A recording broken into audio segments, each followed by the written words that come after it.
નમો લોહે સૌહરિહંતાણમ નમો લોહે સૌહરિદાનમ નમો લોહે સૌઆયર્યાણમ નમો લોહે સૌજયાણમ નમો લોહે સૌત્રિકાળવતી શ્રાવણમ ઓમકારમિંદુ સંયુક્ત નિત્યમ જયંતિ યોગિના કામદમ મોક્ષદો છે ઓંકારાય નમો નમઃ મંગલમ ભગવાન મંગલમ ગૌતમોર્મિ મંગલમ કુંકુંદારી વિજેન્દ્રમોષ મંગલમ નમઃ સમરિસારાય સ્વાનુભૂત્યા ચકાસ્તે ચિત સ્વભાવાય ભવાય સર્વમાં વિભાવ નિરુદ્ધ નિરાકાર. શ્રી સમંતભદ્ર સ્વામી રચિત રત્નકરંડક શ્રાવકાચાર, એમાં આચાર્ય પ્રભાચંદ્રજીની ટીકા છે, એનો સ્વાધ્યાય આપણે કરી રહ્યા છીએ. રત્નકરંડક શ્રાવકાચારમાં આપણે ગાથા 30 સુધી સ્વાધ્યાય પૂરો કર્યો છે. હવે આજે આગળ 31મી ગાથાથી સ્વાધ્યાય લઈએ છીએ.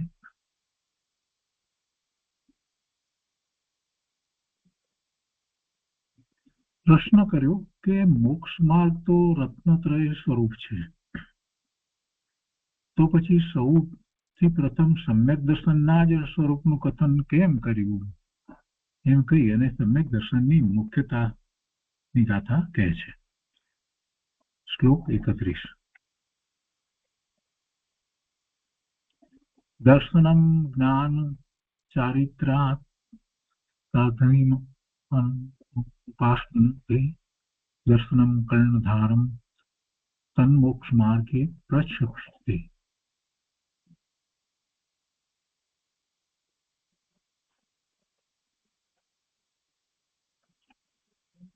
એના અર્થમાં કહે છે, દર્શનમ જ્ઞાન ચારિત્રાપ્ત સાધિમાનમ ઉપાસનુતે, એટલે સમ્યક દર્શન જ્ઞાન અને ચારિત્ર કરતા અધિક છે, ઉત્તમ છે, ઉત્કૃષ્ટ છે.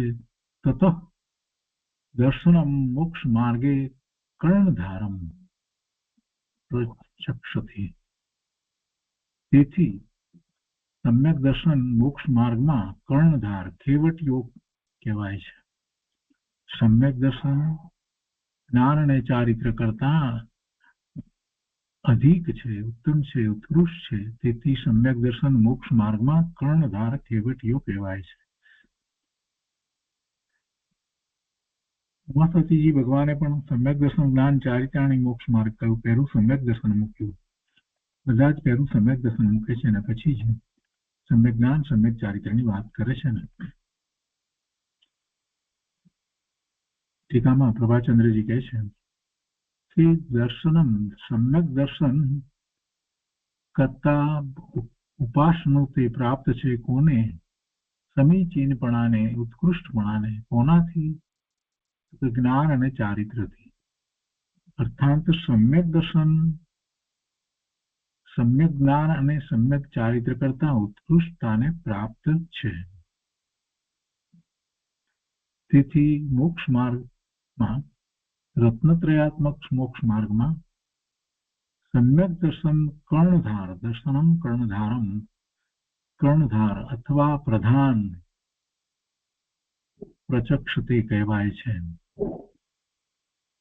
કર્ણધાર ખેવટિયાની નૌકાની જેમ, અર્થાત જેમ સમુદ્રમાં બીજે કાંઠે જવામાં નૌકાની નાવની પ્રવૃત્તિ તેના ચલાવનાર ખેવટિયાને આધીન છે, તેમ સંસાર સમુદ્રને પાર કરવામાં મોક્ષ માર્ગ રૂપ નાવની પ્રવૃત્તિ સમ્યક દર્શન રૂપ કર્ણધારને ખેવટિયાને આધીન છે. એની મુખ્યતા બતાવી, મહત્વ બતાવ્યું. પણ ક્યારેય એવું નથી હોતું કે સમ્યક દર્શન એકલું હોય, એવું હોતું નથી. સમ્યક દર્શન થી પછી આગળ વધી અને એને એવો જ ચારિત્રનો પુરુષાર્થ થતો જ હોય છે. મુક્તિની પ્રાપ્તિ થવામાં ચારિત્રની મુખ્યતા છે, પણ અહીંયા જે અનાદિનું મિથ્યા દ્રષ્ટિ છે, તો એની અપેક્ષાથી આખી વાત લીધી છે. તો એમાં એને કેમ કહે છે કે ભાઈ તારે માટે સમ્યક દર્શન એ જ મહત્વનું છે, એ જ પહેલા પ્રગટ કરવું, પછી તું ચારિત્રનો પુરુષાર્થ બધો કરજે, તો અથવા તો જ્ઞાનમાં વિશેષ અભ્યાસ વગેરે સમ્યક જ્ઞાન જેવું શાસ્ત્રમાં કહ્યું છે એવું જ પછી એ બધું તું પછીથી તારો જેવો ક્ષયોક્ષમ હશે એ પ્રમાણે તું પ્રાપ્ત કરી શકીશ. પણ પહેલી તો તારી શ્રદ્ધા સમ્યક થવી જોઈએ. એટલે જેવી શ્રદ્ધા થવી જોઈએ એટલું એને જ્ઞાન હોય, ભગવાનની વાણીમાંથી એટલું તો એને જ્ઞાન થયું હોય કે પોતે શુદ્ધ આત્મા છે અને પોતાના શુદ્ધ સ્વરૂપની પ્રાપ્તિ એવા શુદ્ધ આત્માને લક્ષ્ય થાય છે એવું થોડું સામાન્ય જ્ઞાન તો એને હોય છે. એટલે એવી જ પછી શ્રદ્ધા કરે છે. એની શ્રદ્ધામાં અનુભૂતિ થતા શ્રદ્ધા સમ્યક થઈ જાય છે. તો એ સમ્યક દર્શન જે આત્માની અનુભૂતિ સહિતનું સમ્યક દર્શન છે એ શ્રદ્ધાની મુખ્યતા અહીંયા બતાવી છે. આખી વાતનો સાર તો એટલો છે. અને એવી શ્રદ્ધા છે, અનુભવ સહિતની શ્રદ્ધા છે તો જ એ ટકી રહે છે. કેમ કે કૃપાળુદેવે એમ કહ્યું કે સમ્યક દર્શન થયા પછી વધુમાં વધુ 15 ભાવ થાય, પણ એટલાય નથી થતા, ઓછા થાય. પણ છતાંય ભવની અપેક્ષાથી એ તો વાત થઈ. ભવનો આંકડો ઓછો 2-5 ભાવમાં થઈ જાય કે વધારે 15 ભાવ થાય. પણ કાળ અપેક્ષાએ વિચાર કરીએ તો કેટલો બધો લાંબો કાળ વીતી જાય. સમ્યક દર્શન થયા પછીથી જીવને કે તિર્યંચ કે મનુષ્ય હોય ત્યાર પછી તે દેવલોકમાં જાય. સમ્યક દ્રષ્ટિ દેવનું આયુષ્ય ઘણું લાંબુ હોય અને પછી પાછો એ મનુષ્ય થાય નિયમથી, અને મનુષ્ય થાય અને ફરી પાછો એ દીક્ષા ગ્રહણ કરે. અને એમાં પણ જો મહાવિદ્ય ક્ષેત્રમાં જો એ જન્મ લીધો હોય એને તો ત્યાં પાછું આયુષ ઘણું લાંબુ, એટલે કેટલો બધો કાળ લાંબો વીતી જાય. અને ત્યાર પછીથી ફરી પાછું દેવ થાય, સમ્યક દ્રષ્ટિ દેવ થાય અને ફરી પાછો ત્યાંથી ચડી અને ફરીથી મનુષ્ય થાય. એમ ચાલે. અને એ પ્રમાણે વિચાર કરી તો કેટલો લાંબો કાળ નીકળી જાય. ભલે સમ્યક દર્શન થયું છે એ વાત બરાબર છે, વધારે ભાવ નથી, પણ કાળ અપેક્ષાએ તો કેટલો લાંબો સમય નીકળી શકે. તો એ લાંબો સમય આટલો બધો જે નીકળી જાય છે એ દરમિયાનમાં પણ એ શેના આધારે ટકી રહ્યો છે. એમાં ખાસ કરી અને દેવલોકનો વિચાર કરીએ તો દેવલોકમાં એ કઈ રીતે ટકી રહ્યો છે, એટલા વર્ષો સુધી, લાખો વર્ષો સુધી કેવી રીતે રહ્યો છે? એ સમ્યક શ્રદ્ધાને કારણે આત્માની અનુભૂતિ કરી છે. તો એ શ્રદ્ધાન, એ સમ્યક દર્શન, એટલે એ વિચલિત થતો નથી અને પડવાનું થતું નથી. પછી જાય છે સમુસરણમાં, એ બધી વાત જુદી છે.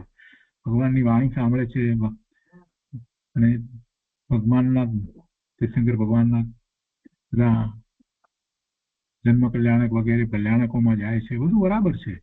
પણ મૂળ વાત તો એને પોતાને સમ્યક દર્શન છે. એટલે એ સમ્યક દર્શનની અહીંયા મુખ્યતાથી વાત લીધી છે. પછી જયારે એને એવો ચારિત્રનો પુરુષાર્થ થાય છે, મનુષ્ય થાય છે અને એમાં એ શ્રેણી ચડી જાય અથવા ન પણ ચડે, પણ સમ્યક દર્શન તો એવું ને એવું રહે છે, શ્રદ્ધા ને એવું રહે છે. તો એ દ્વારા જ આખો પુરુષાર્થ કરી અને મુક્તિને પામે છે.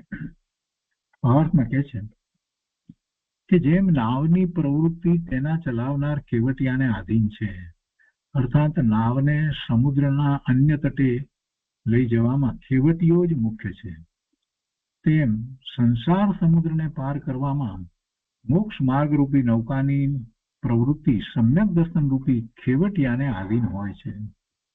તેથી મોક્ષ માર્ગમાં સમ્યક દર્શન જ મુખ્ય ઉત્કૃષ્ટ છે, અર્થાત જ્ઞાન અને ચારિત્રથી સમ્યકતાની ઉત્તમતા છે.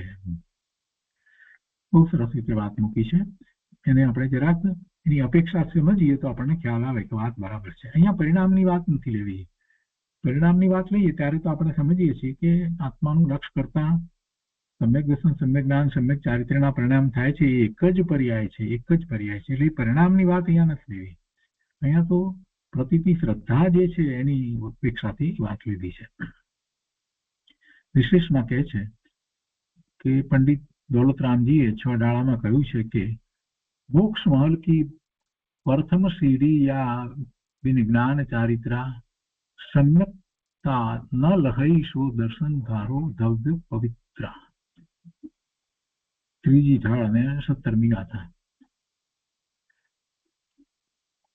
અહીંયા કહે છે કે સમ્યક દર્શન જ મોક્ષ મહેલની પ્રથમ સીડી છે, પ્રથમ પગથિયું. તે વિના જ્ઞાન અને ચારિત્ર મિથ્યા હોય છે. એટલે કે સમ્યક દર્શન વિના જે કંઈ જ્ઞાન છે એ સમ્યક નથી, મિથ્યા છે. ચારિત્ર છે એ પણ સમ્યક નથી, એ માત્ર સ્વભાવ હોય, તેથી વિશેષ કાંઈ હોય નહીં. એટલે તે સમ્યક સાચા મનાતા નથી. માટે હે ભવ્ય પવિત્ર સમ્યક દર્શનને ધારણ કરવું. આ દોલતરામજીએ 6 ડાળામાં કહ્યું. વળી કહ્યું છે એમાં 17માં, તીન લોક તિહું કાલ માહી નહીં દર્શન સૌ સુખકારી, सकल धर्म को मूल यही इस बिन करनी दुखकारी. બાકી બધું દુઃખરૂપ છે. 3 લોકમાં સમ્યક તો સિવાય બધું દુઃખરૂપ છે. 3 લોક 3 કાળમાં સમ્યક દર્શન જેવી સુખકારી બીજી કોઈ વસ્તુ નથી. તે સર્વ ધર્મોનું મૂળ છે. એના વિના ધર્મના નામે થતી બધી ક્રિયા દુઃખકારી છે. પ્રસ્તુત શ્લોક 31માં દર્શાવે છે કે શ્રાવકને 5મા ગુણસ્થાનકે અંશે નિશ્ચય મોક્ષ માર્ગ હોય છે, કેમ કે તેને જગન્ય રત્નત્રય મોક્ષ માર્ગ ન હોય તો તેને સમ્યક દર્શન જ્ઞાન ચારિત્ર હોઈ શકે નહીં.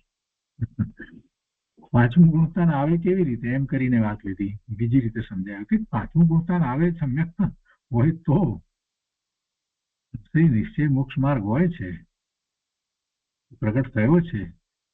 કેમ કે તેને જગન્ય રત્નત્રય મોક્ષ માર્ગ ન હોય, જગન્ય રત્નત્રય મોક્ષ માર્ગ ન હોય તો તેને સમ્યક દર્શન જ્ઞાન ચારિત્ર હોઈ શકે નહીં. સમ્યક દર્શનથી તો ધર્મની શરૂઆત થઈ છે. વળી તે ત્રણેયમાં સમ્યક દર્શનની ઉત્કૃષ્ટતા બતાવવા માટે આચાર્ય મૂળ શ્લોકમાં સાધિમાન અને કર્ણધાર શબ્દો વાપર્યા છે, અને ટીકાકારે તેને માટે ઉત્કૃષ્ટ અને પ્રધાન શબ્દોનો ઉપયોગ કર્યો છે. સાધિમાન અને કર્ણધાર એવા શબ્દોનો પ્રયોગ મૂળ ગાથાની અંદર કરવામાં આવ્યો છે. જે ગાથા છે એમાં સાધિમાન પ્રયોગ કર્યો છે. સાધિમાનમ ઉપાસનુતે એમ લીધું છે. સાધિમાનમ ઉપાસનુતે જ્ઞાન ચારિત્રાપ્ત સાધિમાન ઉપાસનુતે એમ લીધું છે. અને પછી બીજી પંક્તિમાં લીધું છે કર્ણધારમ. તો એની વાત અહીંયા કરે છે. એનો પછી અર્થ એ રીતે કર્યો. સાધિમાન અને કર્ણધાર શબ્દો વાપર્યા છે, અને ટીકાકારે તેને માટે ઉત્કૃષ્ટ અને પ્રધાન શબ્દોનો ઉપયોગ કર્યો. ઉત્કૃષ્ટ અને પ્રધાન એમ એનો અર્થ કર્યો. ભગવાન કુમકુંદાચાર્ય પણ શ્રી પ્રવચનસાર ગાથા 6માં સમ્યક દર્શનને મોક્ષ માર્ગમાં પ્રધાન કહ્યું છે. પ્રધાન કહેવાનું કારણ એ છે કે સંસાર સમુદ્રને પાર કરવા માટે સમ્યક દર્શન રૂપી કર્ણધારને આધીન મોક્ષ માર્ગ રૂપી નૌકાની નાવની પ્રવૃત્તિ થઈ શકે છે. તેથી સમ્યક દર્શન રૂપી કર્ણધાર વિના મોક્ષ માર્ગની નૌકા કેમ ચાલી શકે, એટલે કે ન જ ચાલી શકે. આ સ્પષ્ટતા કરી. સમ્યક દર્શન, સમ્યક પ્રતીતિ સ્વવિકલ્પ દશાની અંદર પહેલી તો થવી જોઈએ, અને એ સમ્યક પ્રતીતિ જે સ્વવિકલ્પ દશામાં થાય છે એને માટે એને કંઈક કેટલાક અંશે જીનવાણીનું જ્ઞાન હોય છે, એટલે પછી એ શ્રદ્ધા એ રીતે કરે છે. ભલે વધારે જ્ઞાન ન હોય પણ એને એક વાત નક્કી થઈ ગઈ છે કે પોતે જ જ્ઞાન સ્વભાવી ભગવાન આત્મા છે. શાસ્ત્રનું જ્ઞાન ઘણું ન હોય, આપણને જેમ અતિ અલ્પ જ્ઞાન છે, શાસ્ત્રનું જ્ઞાન આપણને તો અતિ અલ્પ છે. 12 અંગ ને 14 પૂર્વના જ્ઞાનની વાત કરીએ તો કેટલું જ્ઞાન, પરંતુ એવો નિર્ણય જ્યારે થઈ જાય છે, શાસ્ત્રના જ્ઞાન આપણને દ્રવ્યાનુયોગનો અને ક્યાંક કોઈક અંશ ચરણાનુયોગનો ખબર હોય કે ચારિત્રને માટે ચરણાનુયોગનો કંઈક અંશ હોય એટલું જ ખબર હોય, થોડોક દ્રવ્યાનુયોગનો અભ્યાસ કર્યો હોય, અને તે છતાં એટલા અલ્પ જ્ઞાન, આટલું બધું ઓછું જ્ઞાન આપણને જે છે તે જ્ઞાન તો અતિ અલ્પ જ્ઞાન કહેવાય, અતિ અલ્પ જ્ઞાન કહેવાય. એટલા જ્ઞાન સહિત પણ આપણે શુદ્ધ સ્વરૂપનો નિર્ણય કરી શકીએ છીએ, અને શુદ્ધ સ્વરૂપનો નિર્ણય એવી શ્રદ્ધા કરવી, એટલા જ્ઞાનથી સ્વવિકલ્પ દશામાં એવી શ્રદ્ધા થઈ શકે છે કે આ જ વસ્તુ સ્વરૂપ છે, શુદ્ધ જ છે, પૂર્ણ જ છે, પવિત્ર જ છે. અને એનું લક્ષ્ય કરતા જ નિર્મળ પરિણામ થાય છે. એટલી બધી દ્રઢતા થઈ જાય પોતાના સ્વરૂપને માટે ખૂબ દ્રઢતા કરી શકાય. અને એમ થતા એવી જયારે શ્રદ્ધા કરી છે, એવી પ્રતીત કરી છે, તો પછી એવો પુરુષાર્થ થતા અનુભૂતિ થઈ જાય છે. અને આ સમ્યક દર્શન જે થયું એ જ આગળ લઈ જનારું છે.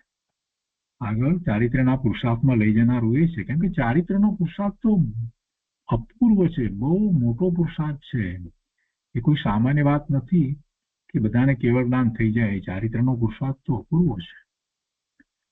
એટલે એ એક વાતને આપણે જયારે સમજીએ છીએ ત્યારે આ સમ્યક દર્શન પ્રગટ કરવાનું એ જ એકમાત્ર વર્તમાનમાં આપણું ધ્યેય હોઈ શકે. કેમ કે એ થતા પછી અનંત ભાવ થતા નથી. પછી આંગળીને વેઢે ગણાય એટલા ભાવમાં જ જીવ મુક્ત થઈ જાય છે. એટલે એ સમ્યક દર્શનની વાત કરે છે. એટલે કે એ સમ્યક દર્શન રૂપી કર્ણધાર વિના મોક્ષ માર્ગ રૂપી નૌકા કેમ ચાલી શકે? એટલે ન જ ચાલી શકે. વળી શ્રાવકને પોતાને સમ્યક દર્શન થયું છે એવી જાણ ન હોય તો તે મોક્ષ માર્ગી કેવી રીતે હોઈ શકે? એટલે એનો અર્થ જ એ છે કે સમ્યક દર્શન જેને થાય છે એને ખબર હોય છે. માટે સિદ્ધ થયું કે સમ્યક દર્શનની જાણ શ્રાવકને અવશ્ય હોય જ છે. અને એટલે જ એ ચારિત્રનો પુરુષાર્થ કરે છે. કદાચ ચારિત્રનો પુરુષાર્થ કરવા બીજા મિથ્યા દ્રષ્ટિ પણ હોય, પણ સમ્યક દ્રષ્ટિનો ચારિત્રનો પુરુષાર્થ અને મિથ્યા દ્રષ્ટિના ચારિત્રના પુરુષાર્થમાં તો રાત દિવસનો ફેર છે. એટલે જેને તો ખબર છે સમ્યક દર્શન થયું છે, એટલે શ્રાવકને તો અવશ્ય સમ્યક દર્શનની જાણ છે. આગળ કહે છે કે કર્ણાનુયોગના શાસ્ત્રમાં પણ કહ્યું છે કે સમ્યક દર્શન વિના સાચો સંયમ હોઈ શકે નહીં. સંયમ તો ચારિત્રની વાત છે ને, સંયમ એટલે ચારિત્ર. તો કર્ણાનુયોગના શાસ્ત્રમાં પણ કહ્યું છે કે સમ્યક દર્શન વિના સાચો સંયમ હોઈ શકે નહીં. શ્રી ધવલ પુસ્તક એ પૃષ્ઠ 144 શ્લોક 4ની ટીકામાં લખ્યું છે કે સંયમન કરવાને સંયમ કહે છે. સંયમનું આ પ્રકારનું લક્ષણ કરવાથી દ્રવ્ય યમ અર્થાત ભાવ ચારિત્ર શૂન્ય દ્રવ્ય ચારિત્ર સંયમ હોઈ શકતો નથી. કારણ કે સંયમ શબ્દમાં ગ્રહણ કરવામાં આવેલ સમ શબ્દથી તેનું નિરાકરણ કરી દીધું છે. આ ધવલામાંથી વાત લીધી છે. સંયમન કરવાને સંયમ કહે છે. અને સંયમનું આ પ્રકારનું લક્ષણ કરવાથી દ્રવ્ય યમ અર્થાત ભાવ ચારિત્ર શૂન્ય દ્રવ્ય ચારિત્ર સંયમ હોઈ શકતો નથી. એટલે કે ભાવ ચારિત્રથી શૂન્ય હોય અને દ્રવ્ય ચારિત્ર એવો સંયમ હોઈ શકતો નથી. દ્રવ્યલિંગ લઈ લે, દ્રવ્યલિંગ ગ્રહણ કરે એ દ્રવ્ય ચારિત્ર, 12મા મુનિ દીક્ષા ગ્રહણ કરે એ દ્રવ્ય ચારિત્ર થયું. તો એને સંયમ કહી શકાતો નથી. એમ કે છે કે દ્રવ્ય ચારિત્ર સંયમ હોઈ શકતો નથી. ક્યારે? તો કે ભાવ ચારિત્ર શૂન્ય, ભાવ ચારિત્ર નથી. અને ભાવ ચારિત્ર તેને કહ્યું તો કે એને એ સંયમનું લક્ષણ એ રીતે કહેવામાં આવ્યું. એમાં સંયમન એટલે એ સમ શબ્દથી એ સંયમ શબ્દની અંદર ગ્રહણ કરવામાં આવેલા સમ શબ્દથી એનું નિરાકરણ કરી દીધું કે એ વિના હોઈ શકે નહીં. ભાવ ચારિત્રથી શૂન્ય હોય એટલે કે ભાવ ચારિત્ર હોય જ એમ કહેવાનો આશય તો છે. એટલે કે ભાવ ચારિત્ર એનો અર્થ એ કે એવું સંયમ સાચો સંયમ હોય જ. અને સાચો સંયમ એને હોય, અંતરંગ સંયમ એવી દશા થઈ હોય તો એને દ્રવ્ય ચારિત્ર પણ સાચું હોય. પણ અંતરંગ સંયમ નથી, એ સંયમ નથી તો એ દ્રવ્ય ચારિત્રને સંયમ કહી શકાતો નથી. એમ અહીંયા કહેવાનો આશય છે. વળી આગળ પણ કહે છે કે પૃષ્ઠ 369 પણ અભેદની અપેક્ષાએ પર્યાયી રૂપથી કથન કર્યું છે. સમ ઉપસર્ગ સમ્યક અર્થનો વાચી છે. તેથી સમ્યક દર્શન અને સમ્યક જ્ઞાન પૂર્વક યથા અર્થાત જેઓ બહિરંગ અને અંતરંગ આશ્રવોથી વિરત છે તેમને સંયત કહે છે. સંયત ઉપસર્ગ છે એ સમ્યક અર્થમાં વાંચી છે અને તેથી સમ્યક દર્શન અને સમ્યક જ્ઞાનપૂર્વક યથાહ અર્થાત જેઓ બહિરંગ અને અંતરંગ આશ્રવોથી વિરત છે તેમને સંયત કહે છે.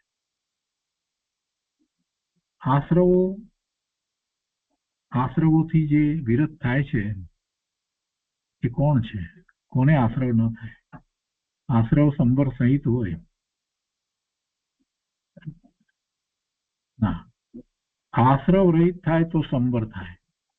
એટલે જ્યારે એ વાત કરવામાં આવે, જ્યારે આશ્રવની વાત કહેવામાં આવે, આશ્રવની વીરતી કહેવામાં આવે, આશ્રવ રહિત કહેવામાં આવે તો સંવર હોય ને હોય તો જ આશ્રવથી રહિત. આશ્રવ રહિત એટલે સંવર. અને સંવર જે છે એ થતા તો એને નેજરા થાય છે અને એ તો આખો ચારિત્રનો પુરુષાર્થ થઈ જાય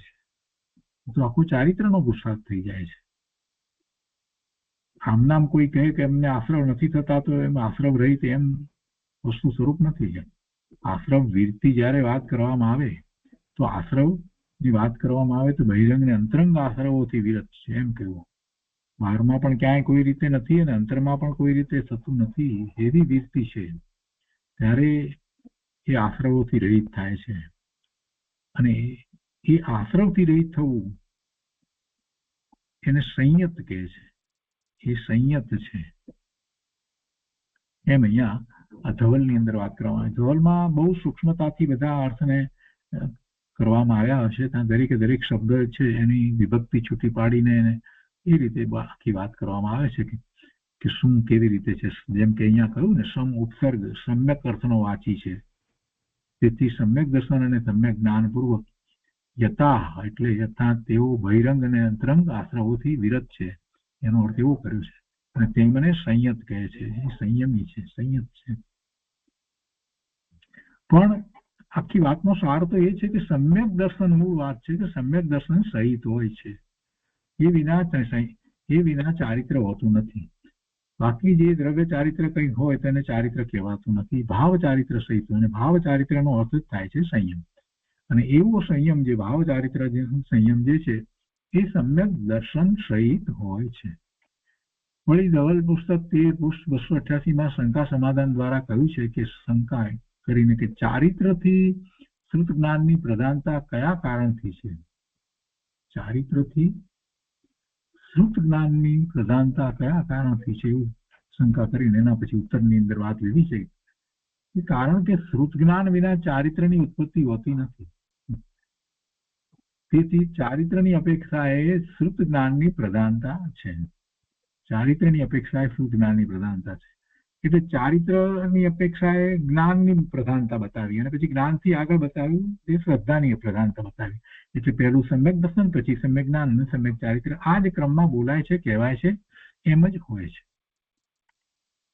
આથી સ્પષ્ટ છે કે જેમ સમ્યક દર્શન જ્ઞાન ચારિત્રમાં સમ્યક દર્શનની પ્રધાનતા છે તેમ ચારિત્રથી શ્રુત જ્ઞાનની પ્રધાનતા છે.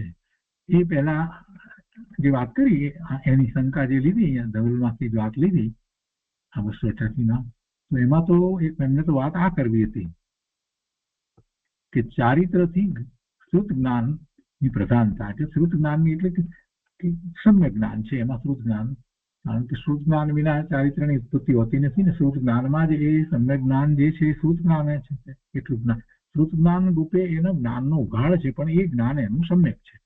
પણ એને ચારિત્રથી આગળ લીધું છે તો એવી રીતે કરી અને પછી એમ કે છે કે એવી જ રીતે ચારિત્ર અને જ્ઞાન કરતા પણ સમ્યક દર્શન જે છે એની પ્રધાનતા છે. એમ આખી ગાથાનો સાર અહીંયા કહેવામાં આવે. તો તેનું સમ્યક દર્શનનું ઉત્કૃષ્ટપણું સિદ્ધ થતા તેનું કર્ણધારપણું ખેવટિયાપણું સિદ્ધ થાય છે. એ આગળ લઈ જનાર છે. તો તે ઉત્કૃષ્ટતા કેવી રીતે સિદ્ધ છે તે કહે છે. પછી એના વિશે વધારે વાતો સમ્યક દર્શનના ઉત્કૃષ્ટપણાનું કારણ શ્લોક 32 ની અંદર કહે છે. તો એ આપણે આવતા સ્વાધ્યાયમાં લઈશું એ વાતને. આજનો સ્વાધ્યાય આપણે અહીંયા સુધી રાખીએ છીએ.